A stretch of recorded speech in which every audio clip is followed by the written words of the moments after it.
പല മാധ്യമങ്ങളും, പണ്ടത്തെ പല മാധ്യമങ്ങളും, മുഖ്യധാര മാധ്യമങ്ങളായിട്ടുള്ള പല മാധ്യമങ്ങളും, അത് മനോരമയാകട്ടെ, മാതൃഭൂമിയാകട്ടെ, കേരള കൗമുദി ആകട്ടെ, ഇങ്ങനെയുള്ള പല മാധ്യമങ്ങളും കേരള രാഷ്ട്രീയത്തിന്റെ ചുക്കാൻ പിടിച്ചിരുന്ന കാലത്ത് അവരുടെ വലകളിൽ കരുണാകരനും അന്നത്തെ രാഷ്ട്രീയ നേതാക്കളായിട്ടുള്ള എ കെ ആന്റണിയും ഉമ്മൻചാണ്ടിയും EMS-ഉം നായനാരും അച്യുതാനന്ദനും കെ മുരളീധരനും പിണറായിയും ഒക്കെ വീണുപോയി എന്നുള്ളത് യാഥാർത്ഥ്യമാണ്.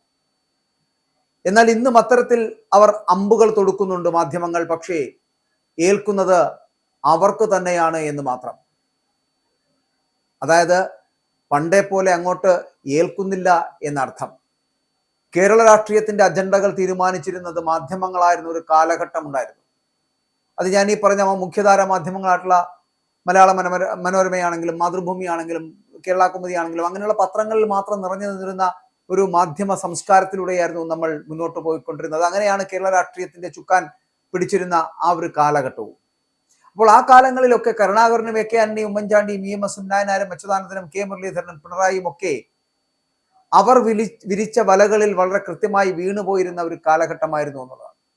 അതായത് അവർ ചോദിക്കുന്ന ഓരോരോ കൊനിഷ്ഠ ചോദ്യങ്ങൾക്കും മറുപടി പറയുവാൻ ലീഡറും ആന്റണിയും നായനാരും ഉമ്മൻചാണ്ടിയും BS-ഉം ഒക്കെ മുതിർന്നപ്പോൾ മാധ്യമ അജണ്ടകൾ അവിടെ വിജയിക്കുകയായിരുന്നു എന്നുള്ളതാണ്.